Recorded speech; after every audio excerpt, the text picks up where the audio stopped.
반갑습니다. 돌집사TV입니다. 자, 이번 시간에는 1과목 유통물류 일반 보도록 하겠습니다. 자, 1번. 아래 글상자의 기억 니은에 설명하는 물류 영역의 순서대로 나열한 것 중 가장 옳은 것은, 자, 한번 보겠습니다. 기억. 물류의 최종 단계로서 제품을 소비자에게 전달하는 일체의 수배송 물류 활동이다.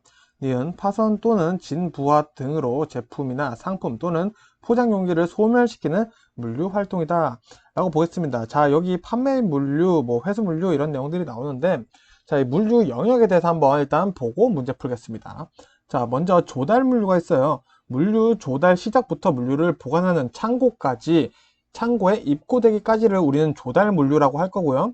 생산 물류는 자재 창고의 출고부터, 자, 생산 공정, 제품 생산이나 완제품 되어 있는 창고에 입고되기까지입니다. 자, 그럼 조달해서 생산으로 넘어가죠.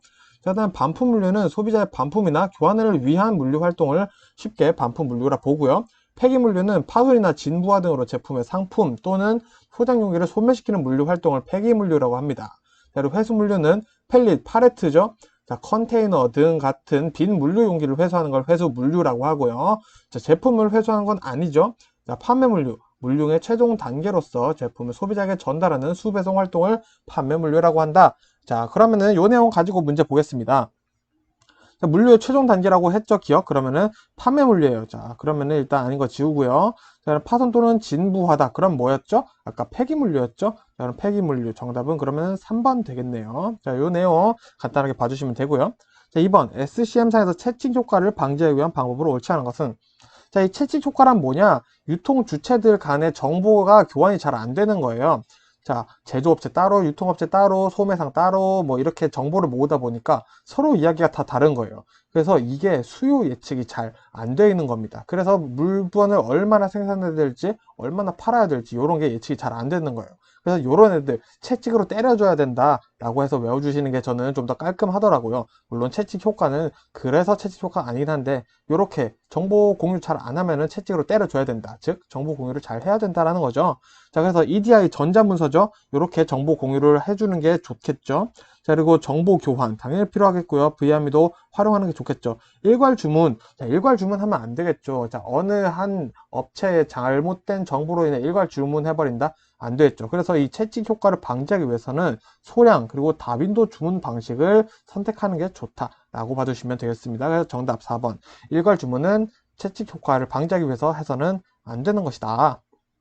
3번. JIT와 JIT2의 차이점에 대한 설명으로 옳지 않은 것을 보겠습니다. 자, 그러면 JIT와 JIT2 한번 알아봐야겠죠. 자, JIT라는 것은 발주 회사의 생산에 필요한 자재를 적시적소에 공급받아서 재고 유지 비용을 최소화하는 겁니다.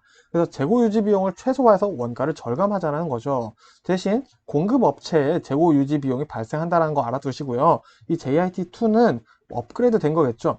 이 발주 회사와 공급업체를 하나의 기업으로 보는 겁니다. 그래서 중복되는 업무나 비능률적인 요소들을 제고를 해서 원가 절감 효과를 높이겠다라는 경영 기법이 되겠다라는 거죠. 자, 그럼 요거 한번 보도록 하겠습니다. 1번. JIT는 부품과 원자재를 원활히 공급받는 데 초점을 둔다. 맞는 말이죠. JIT2는 부품, 원부 자재, 설비 공구, 일반 자재 등 모든 분야를 대상으로 한다. 자, 이 내용 맞는 내용이니까 같이 알아두시면 되고요. 2번. JIT는 개별적인 생산 현장을 연결한 것이라면 JIT2는 공급 체인상의 파트너의 연결과 그 프로세스를 변화시키는 것이다. 자, 발주 회사와 공급업체를 하나로 보는 것이 JIT2라고 했죠. 그래서 맞는 내용 되겠습니다. 3번. JIT는 기업 간의 중복 업무와 가치 없는 활동을 감소 제거하는 데 주력한 반면 JIT2는 자사, 공장 내에 가치 없는 활동을 감소 제거하는 데 주력한다. 자, 요거 거꾸로 됐죠? JIT2가 이제 중복 업무, 비농용 업무를 제거하는 거라고 했어요. 그래서 정답은 3번 되겠습니다.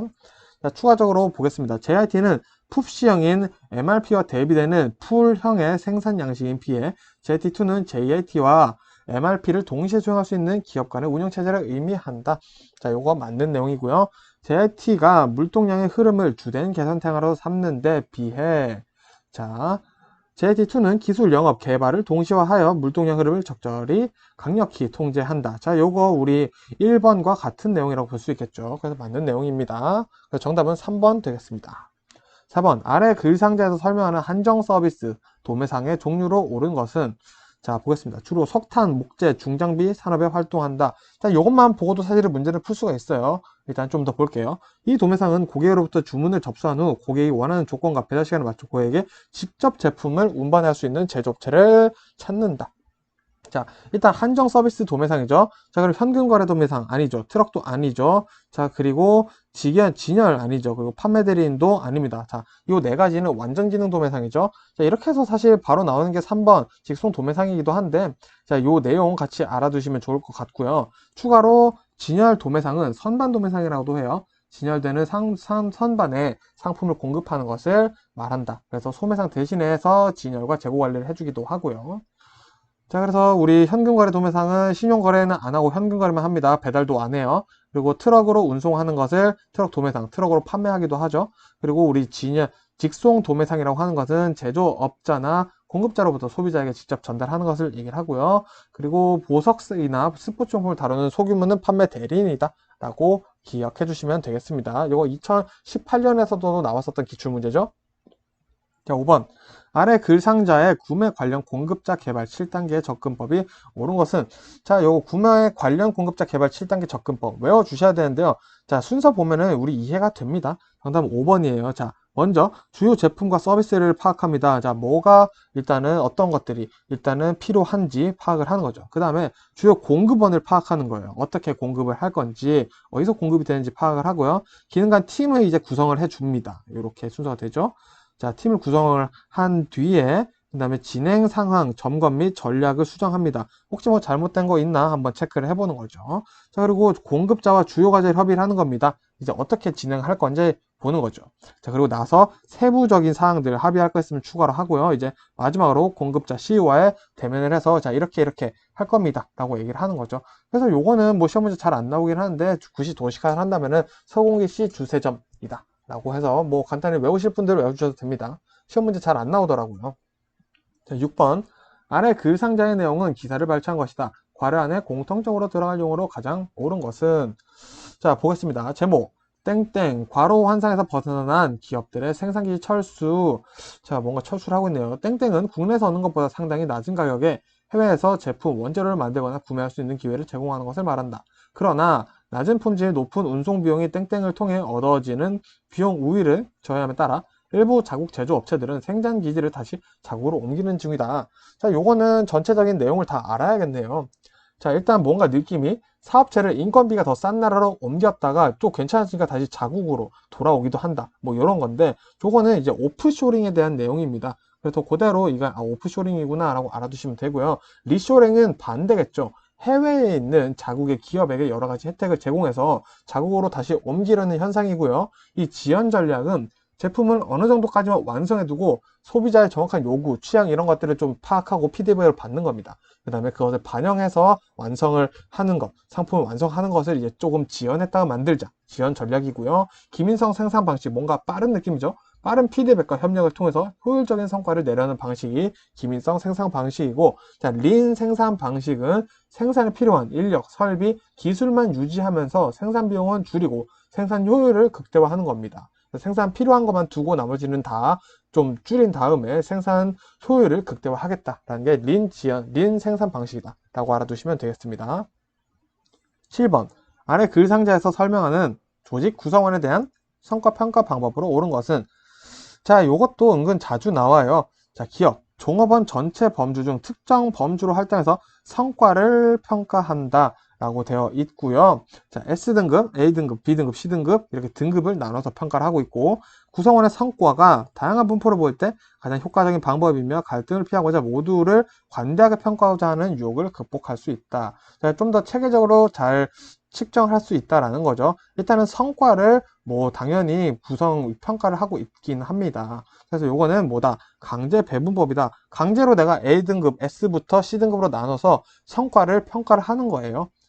자, 그럼 단순 서열법은 뭐냐? 평가 직무의 기술서의 내용으로 직위에 서열을 두는 겁니다. 직위로 서열을 나누는 거예요, 단순하게. 그리고 쌍대 비교법은 두 개씩 비교를 하는 거예요. 뭐 A, B, C가 있으면 A, B랑 비교해보고 B, C랑 또 비교해보고 이렇게 하면서 전체 비교 결과를 통해서 직무 가치를 평가한다. 쌍대 비교법은 결국 직무 가치를 평가하는 거고요. 행위 기준 고가법. 자, 피평가자들의 행위를 평가의 기준으로 삼는 방법입니다. 행동관찰척도법, 피평가자에게 정해진 행위를 제시하고 수행하는 빈도를 관찰해서 평가를 하는 거예요. 자, 그럼 행동관찰척도법은 내가 어느 정도 행위를 제시를 하고 평가를 하는 것이다 라고 봐주시면 되겠습니다. 그래서 요거는 등급 S, C 뭐 이렇게 나누는 것은 강제 배분법이다 라고 보시면 되겠습니다. 8번 인적 자원 관리의 글로벌화 과정을 5단계로 나누어 볼 수 있다. 아래 글상자에서 5단계 중 글로벌 단계에서 각 HRM 과업을 수행하는 방안으로 옳지 않은 것은, 자, 틀린 내용 고르라는 거네요. 자, 먼저 기업, 자, HR의 과업, 해외 자회사의 인재, 자, 그리고 글로벌 단계 수행 방안은 자회사 인재의 다국적화다 라고 되어 있고요. 자, 이렇게 내용을 좀 보니까 옳지 않은 거 바로 골라야겠네요. 이거는 정답은 미음이에요. 자, 본사 자회사의 관계, 파견 위주의 관계다 라고 되어 있는데, 요거는 통합을 하는 게 좋겠죠. 통합을 한다라는 것 자체가 이제 현지화하는 관계가 필요하다. 왜? 글로벌화 되어 있으니까 거기 다른 나라에 있는 우리의 자회사도 현지화를 해서 그 나라에 적응을 해주는 게 좋겠죠. 그래서 파견 위주보다는 통합 관계, 현지화 관계가 필요하다라고 생각을 해보시면 좋을 것 같습니다. 자, 9번. 아래 글상자에서 설명하는 조직 구조로 옳은 것은, 자, 기억부터 볼게요. 권한과 책임의 소재가 한계가 분명하여 의사결정에 신속을 기할 수 있다. 관리자는 부하 직원에게 강력한 통솔력을 발휘한다. 업무가 의사결정자의 독단으로 처리될 수 있으며 조직 바깥의 전문적 지식이나 기술이 활용되기 어렵다. 자, 뭔가 강력하고 독단적인 선택, 그리고 뭔가 한계, 소재, 책임의 소재가 분명하다. 이런 내용들이 나와 있죠. 자, 근데 보기들 보니까 힌트가 없네요. 자, 그러면 요거는 하나씩 알아봐야겠죠. 자, 지금 이 내용들은 라인 조직입니다. 자, 우리 라인적으로 쭉 따라오는 거예요. 그래서 위에서 아래로 흐르는 느낌이 든다. 그래서 라인 조직이라 볼 수 있겠고요. 자, 그리고 라인 스태프 조직은 뭐냐?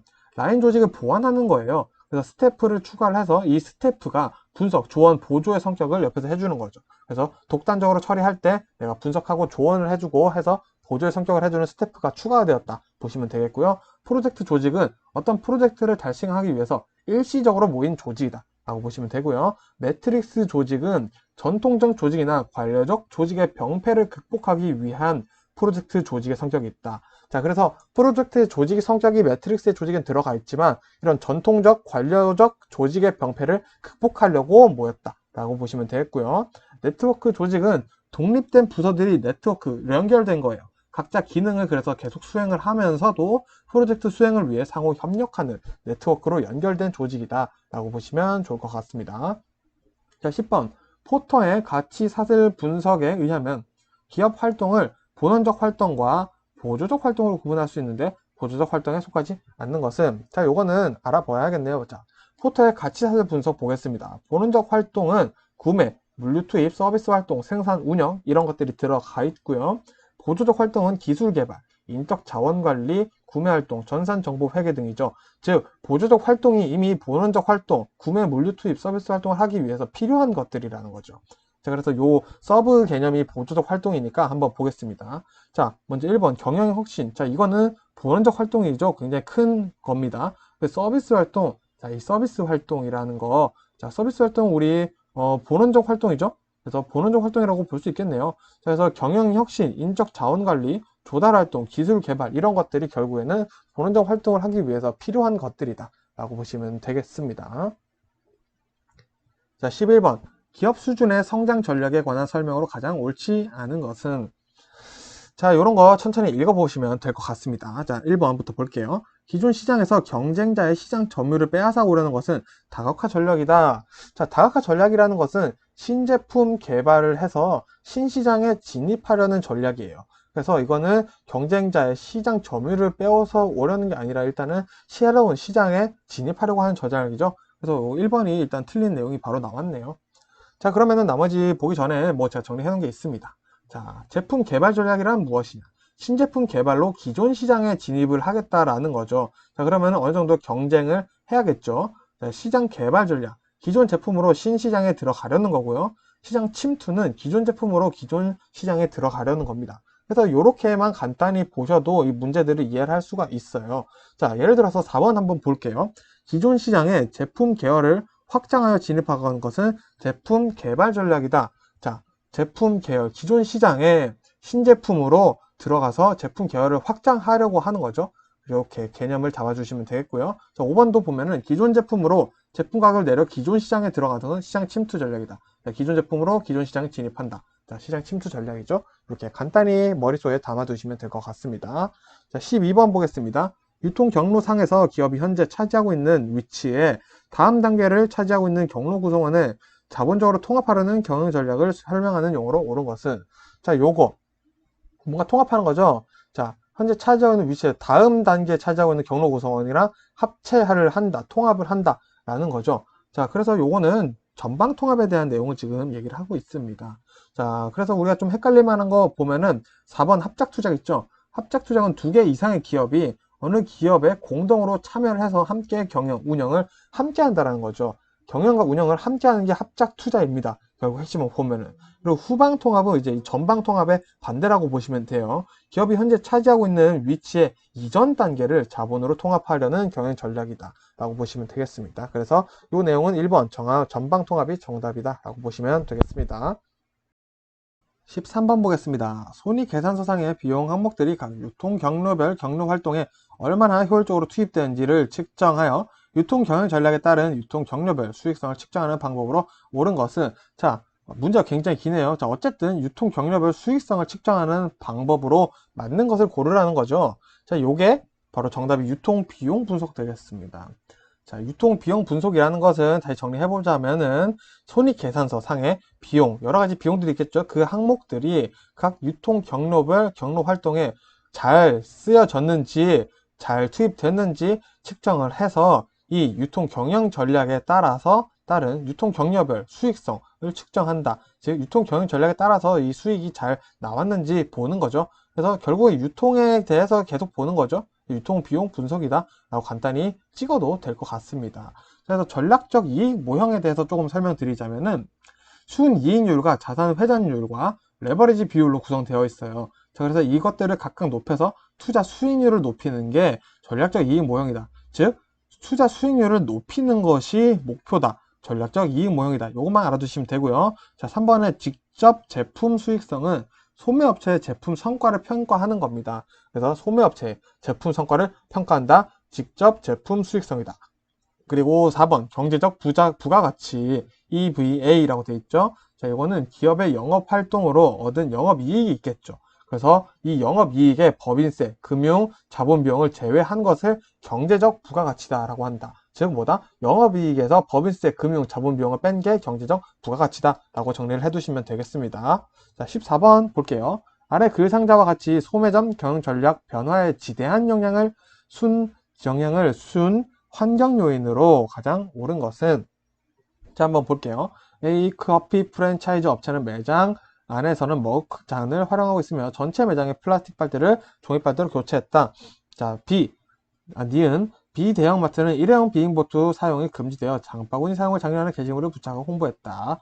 디귿 C 대형마트는 중소유통업과 상생발전 후에 2주에 한 번 휴점한다. 자, 뭔가 환경에 관련된 협의를 하고 있고요. 그리고 상생발전을 위해 2주에 한 번씩 휴점을 하고 있어요. 자, 요거는 뭘까요? 일단 경제적으로 이득이 되는 것은 솔직히 아니겠죠. 그리고 법률적이다. 자, 요거 법률적이겠죠. 사실 법률로 정해져 있으니까 이렇게 지금 이제 하나씩 교체를 하겠죠. 그게 아니라면은 기업이란 사실 돈만 수익만 추구를 하면 되는 게 기업이죠. 그래서 정답은 2번 법률적 환경이다 라고 보면 되겠습니다. 조금 헷갈릴 만한 게 사회문화적 환경 3번이라고 볼 수 있겠는데 그 사회문화적 환경에 디귿은 어쨌든 절대 해당할 수가 없겠죠. 그래서 정답은 법률적 환경이다 보시면 되겠네요. 15번 아래 글상자에서 특정 산업의 매력도를 평가하는 요인으로 옳게 고른 것은, 자, 매력도, 특정 산업의 매력도를 평가하는 요인입니다. 자, 요거 문제 풀기 전에 한번 내용 먼저 알아볼게요.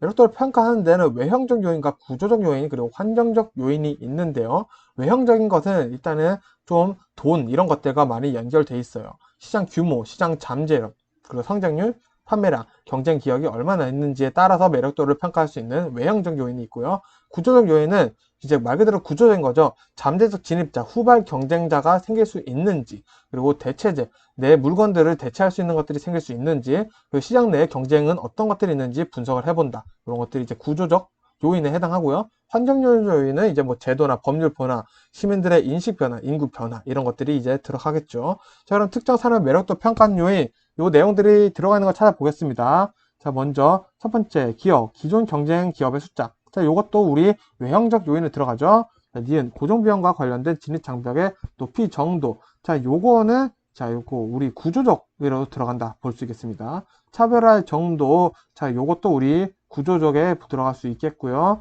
자, 철수 장벽의 유무. 자, 요것도 요거는 보자. 우리 환경적 요인에 들어갈 수 있겠네요. 철수해야 되는 법률이 완성되는지.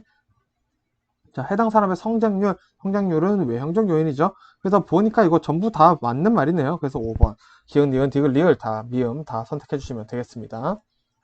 자, 16번. 아래 글상자의 비윤리적인 행위와 관련된 내용으로 옳지 않은 것은, 자, 정보 비대칭이 있는 상황에서 한 경제 주체가 다른 경제 주체에 대해 이익을 가로채거나 비용을 전가시키는 행위다. 자, 요거 되게 굉장히 비윤리적인 갑질 맞죠? 자, 한번 이런 거 읽어보면 됩니다. 1번. 보험 가입자가 보험에 가입한 후 고의 또는 부주의로 사고 가능성을 높여 보험금을 많이 받아내서 보험회사에 피해를 줬다. 자, 요것도 나쁜 놈이죠. 자, 2번. 자신이 소속된 공기업이 고객 만족도 내부 조작을 하였다는 사실을 감사원에 제보를 했다. 자, 요거는 내용이 조금 다릅니다. 1번 같은 경우에서는 뭔가 이익을 가로채거나 한 내용이 들어가는데, 여기서는 본인의 이익이 들어간 게 아니라 그냥 잘못한 거를 신고를 한 거죠. 그러면은 사실은 잘한 행동이죠. 우리 이런 공무원들 많으셔야겠죠. 그래서 2번은 비윤리적인 행위라고는 볼 수가 없겠죠. 3번, 4번, 5번도 읽어보시면 이해가 되기 때문에 넘어가겠습니다. 17번. 전통시장 및 상점가 육성을 위한 특별법에 의해 시행되고 있는 온누리 상품권에 대한 설명으로 옳지 않은 것은. 자, 이런 거 1번부터 보겠습니다. 자, 온누리 상품권은 중소벤처기업부 장관이 발행한다. 자, 맞는 내용이고요. 지금 문제 보시면서 알아두시면 돼요. 온누리 상품권의 종류, 건면 금액, 기재사항 등 발행에 필요한 사항은 대통령이 정한다. 그렇다고 합니다. 한번 온누리 상품권의 유효기간은 발행일로부터 3년이다. 자, 이거 쓰시는 분들 많으시죠? 3년이 아니라 5년이죠. 정답은 3번이고요. 자, 개별 가맹점이 아니면 온누리 상품권은 금융기관에서 환전할 수 없다. 자, 이것도 맞는 말이죠. 자, 5번. 개별 가맹점은 온누리 상품권을 결제를 거절하거나 상품권 소지를 불리하게 되면 안 된다. 자, 당연한 말이죠. 그래서 정답은 3번 되겠습니다. 자, 18번. 아래 글상자에서 설명하는 면세점의 형태로 옳은 것은?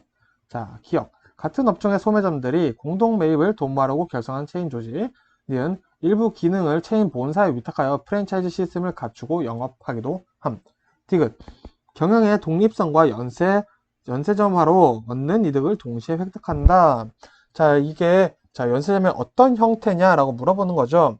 자, 연세점의 형태 한번 알아보도록 하겠습니다. 자, 먼저 정규 연세점이라는 것은 동일 자본에 속하는 많은 수의 복제 점포가 각지 여기저기에 분산해 있는 거예요. 그래서 중앙본부의 통제를 받는 대규모 소매 조직입니다. 즉, 정규 연세점이란 건 결국 복제 점포가 여기저기 있는데 중앙본부가 통제를 한다라는 거고요. 직영점형 연세점, 체인 본부가 말 그대로죠. 직접 소매 점포를 직영을 하죠. 그러면서 가맹 계약을 체결한 가맹점에 대해서 상품 공급, 경영 지도를 하는 것이 직영점형 연세점이다 라고 우리 잘 알고 있고요. 마스터 프랜차이즈, 자, 이거는 기업이 해외로 진출할 때 해외 현지의 기업과 계약을 맺어서 가맹사업 운영권을 판매를 하는 겁니다. 그래서 우리 예를 들어서 맥도날드도 코리아 본사가 또 따로 있죠. 근데 맥도날드는 어쨌든 미국 거잖아요. 그런 거 이제 마스터 프랜차이즈다 라고 보시면 되고요. 조합형 체인은 동일 업종의 소매점들이 중소기업, 협동조합을 설립하는 겁니다. 그래서 공동구매, 공동판매, 그리고 공동시설 활용 등을 수행하는 체인점이다 라고 보시면 될 것 같습니다. 자, 그럼 이 내용 가지고 한번 문제 풀어보도록 하겠습니다.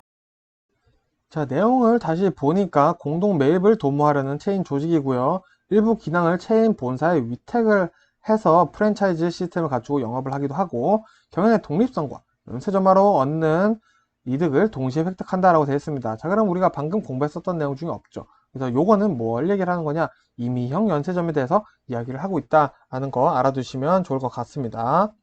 자, 19번 보겠습니다. 소매상을 위한 도매상의 역할로 가장 옳지 않은 것은? 자, 이거는 도매상의 기능을 이해를 하는 게 좋을 것 같은데요. 한번 보도록 하겠습니다. 자, 도매상은 제조업자를 위해서는 시장의 확대, 재고 유지, 주문 처리, 시장 정보 제공, 서비스 대행을 하고 있고요. 이 도매상들이 소매상을 위해서는 다양한 상품 구색을 제공해야겠죠. 그리고 소단위 판매, 그리고 기술 지원, 컨설팅 제공 등을 하고 있다라는 거 일단 알아두시면 좋을 것 같아요. 자, 그러면 이제 소매상을 위한 도매상의 역할. 도매상이 소매상한테 뭐 해주냐 이거죠. 그래서 옳지 않은 것 보면은 자, 시장의 확대죠. 시장의 확대는 도매상이 제조업자를 위해서 해주는 거다. 그래서 나머지는 소매상을 위해서 해주는 게 맞다라고 보시면 좋을 것 같습니다. 네, 20번 보겠습니다. 유통 경로의 길이가 상대적으로 긴 제품에 가장 옳은 것은 자, 요런 것들은 일단은 쉽게 말씀드리면은 자주 쓰이는 거는 유통 경로의 길이가 길수록 좋아요. 멀리까지 팔 수 있어야겠죠. 그래서 이거는 간단하게 2번입니다. 시장 진입과 탈퇴가 자유롭고 장기적 유통 비용이 안전적인 제품, 즉 잘 팔리는 거 뭐죠? 편의품이라고 보시면 좋을 것 같습니다. 그래서 편의품은 편의점이 아니죠. 편의품이죠. 자, 지금 편의점 갈 생각을 하고 있다가 자, 요새는 유통 길이가 길면은 좋다. 편의품은 좋다라고 보시면 좋을 것 같고요. 21번 유통 환경의 변화에 따라 발생하고 있는 현상으로 가장 옳지 않은 것은 자, 이런 거면 한번 쭉 천천히 읽어보면 풀 수 있다라고 말씀드리고 있죠. 1번 소매업체는 온라인과 오프라인 채널을 병합해서 운영하기도 한다. 맞는 말이죠. 모바일을 이용한 판매 비중이 높아지고 있죠. 1인 가구 증가에 따라 대량 구매를 통해 경제적 합리성을 추구하는 고객이 증가하고 있다. 자, 요거는 자, 틀린 말이죠. 1인 가구인데 대량 구매를 할 수가 없죠. 자, 함정이 있었습니다. 4번, 5번 읽어보시면 또 당연한 얘기니까 넘어가도록 할게요. 자, 22번. 주요 운송수단의 상대적 특성에 대한 설명으로 가장 옳지 않은 것은 이런 것도 한번 천천히 읽어볼게요. 자, 해상운송은 원유, 광물같이 부패성이 없는 제품을 운송하는데 유리하다. 자, 그렇다라고 볼 수 있겠죠. 2번, 철도운송은 부피가 크거나 많은 양의 화물을 운송하는데 경제적이다. 그렇죠. 우리 철도 많이 하고 있죠. 자, 3번, 항공운송은 신속하지만 단위거리당 비용이 가장 높다. 저 비행기 비싸잖아요. 4번, 파이프라인 운송은 석유나 화학물질을 생산지에서 시장으로 운반해주는 특수 운송수단이다. 자, 요거 헷갈릴 수 있는데, 자, 맞습니다. 이 파이프라인 운송에 대한 얘기 지금 알아두시면 좋고요. 자, 5번, 육상 운송은 전체 국내 운송을 차지하는 비율이 크지 않다. 자, 육상 운송의 사정이 제일 많죠. 우리 화물, 트럭 이런 것들이 제일 수가 많죠. 그래서 요거 5번 틀린 내용이 되겠네요. 23번 보겠습니다. 아래 글 상자에는 소매점의 경쟁력 강화를 위한 유통 물류 기법에 대한 설명이 있다. 해당 유통 물류 기법으로 가장 옳은 것은 보겠습니다. 자, 고객이 원하는 시간과 장소에 필요한 제품을 공급하기 위한 물류 정보 시스템이다. 수입 의류의 시장 잠식에 대응하기 위해 자, 의류 업계다. 사실 벌써 문제는 끝났는데 계속 볼게요. 미국의 패션 의류업계가 섬유업계, 직물업계, 의류 제조업계, 의류 소매업계 간의 제휴를 바탕으로 리드타임 단축과 재고 감축을 목표로 개발 도입한 시스템이다. 자, 요거 물류 정보 시스템이죠. 당연히 자, 의류 나왔다. 미국 패션 의류업계 나왔다. 리드타임 단축, 재고 감축 나왔다. 당연히 QR입니다. 이거는 고민하실 필요도 없어요. 그냥 공식으로 외워주시면 되겠죠. 자, 그럼 나머지 내용들 한번 짚고 넘어가기만 할게요. 자, SCM이란 공급부터 고객까지의 물류 전체를 하나의 체인으로 보고 협력과 정보 교환을 관리하는 시스템이다. JIT 발주 회사의 생산에 필요한 자재를 적기에 공급하다 재고 유지 비용을 최소화하고 원가를 절감하는 것이 JIT다 라고 보시면 되고요. CRM은 뭐다? 고객 관계 관리죠. 고객 정보를 이용해서 고객 행동을 이해하고 고객이 무엇을 원하는지 파악하고 고객과 그것을 통해서 친해지고 하겠다라는 거죠. 즉 고객 관리가 곧 수익성 극대화다 라는 핵심을 가지고 있다 봐주시면 되고요. ECR은 공급 체인의 네트워크 전체를 포괄하는 기법입니다. 그래서 소비자에게 유통되는 상품의 처음부터 끝까지 관리해서 고객 만족과 리드타임 단축, 저렴한 가격을 제공하겠다는 게 ECR이다 라고 알아두시면 되겠습니다. 이 설명 굉장히 자주 나오죠. 머릿속에 꼭 잘 담아주세요. 24번 아래의 글 상자에서 설명하는 종업원 보상제도는 자 보겠습니다. 기억. 특별한 조건으로 종업원에게 자사 주식의 일부를 분배하는 집단 성과급의 한 유형이다. 니은 종업원들이 조직의 의사결정에 어느 정도 참여할 수 있게 할 수 있으며 조직에 대한 애착과 자부심을 가질 수 있게 해주는 보상제도다. 약간 약간 소속감을 느끼게 해주는 거다라고 볼 수가 있겠네요. 자, 1번부터 보겠습니다. 이익 분배제. 자, 이익이라는 것은 자, 정해진 기준이 어느 정도의 기준을 정해놓고 임금 외에 추가의 이윤을 분배를 하는 겁니다. 어떻게 보면 인센티브라고도 볼 수가 있겠죠. 자, 근데 요거는 전혀 내용이 다르죠. 2번 보면은 종업원 지주제 되어 있는데 자, 여기 뭐 종업원 지주제 이름 안에 다 들어가 있네요. 자, 아까 주식 준다 그랬잖아요. 그래서 지주를 만들어 버리겠다라는 거죠. 그래서 바로 나온 게 정답 2번이다 라고 보시면 되겠고요. 뭐 3번 수수료를 주는 것이고, 고가급, 고가에 따라서 돈을 더 주는 거고요. 그리고 표준 시간, 시간에 따라서 뭐 돈을 더 주는 거다 라고 보시면 될 것 같습니다. 그래서 정답은 2번 종업원 지주제에 대한 설명이었다 보시면 되겠고요. 자, 마지막 문제 25번. 다음 표를 토대로 한 보기 내용 중 옳지 않은 것은, 자, 이거 보니까 이게 무슨 내용이지 하고 쫙 보게 되는데, 이런 거는 문제를 봐야겠네요. 자, 1번 롱테일 법칙을 재고 관리에 활용한 것이다. 자, 롱테일 법칙이 뭘까요? 자, 이거 모르겠네요. 일단 넘어갈게요. 자, 2번 재고를 중요한 소수의 재고 품목과 덜 중요한 다수의 재고 품목으로 구분하여 차별적으로 관리했다. 아, 여기 분류 보니까 A, B, C 등급으로 나뉘어져 있네요. 아, 여기 보니까 연간 수량 가치 비율도 있습니다. 아, 요거 중요한 순위로 보는 거였구나 라고 이제 좀 눈에 들어오기 시작하네요. 자, 그래서 2번은 맞는 내용일 것 같아요. 3번 볼게요. 연간 수량 가치를 구해서 연간 수량 가치가 높은 순서대로 배열했다. 그리고 연간 수량 가치의 7, 80%를 차지하는 품목을 A로 분류했다 라고 보니까, 요 내용 보고 보니까 참 맞는 말이죠. 가치 비율이 높은 순서대로 정리를 했고요. A 등급 보니까 7, 80%를 차지를 하는 친구다 라고 볼 수 있겠습니다. 얘네 둘이 거의 다 해먹었죠. 이것도 맞는 내용이네요. 자, 4번 A 품목의 경우 긴밀한 관리가 필요하고, 자, 잘 팔리는 거니까 긴밀한 관리가 필요한 거겠죠. 그리고 제품 가용성이 중요하다. 자, 이것도 맞는 내용이 되겠네요.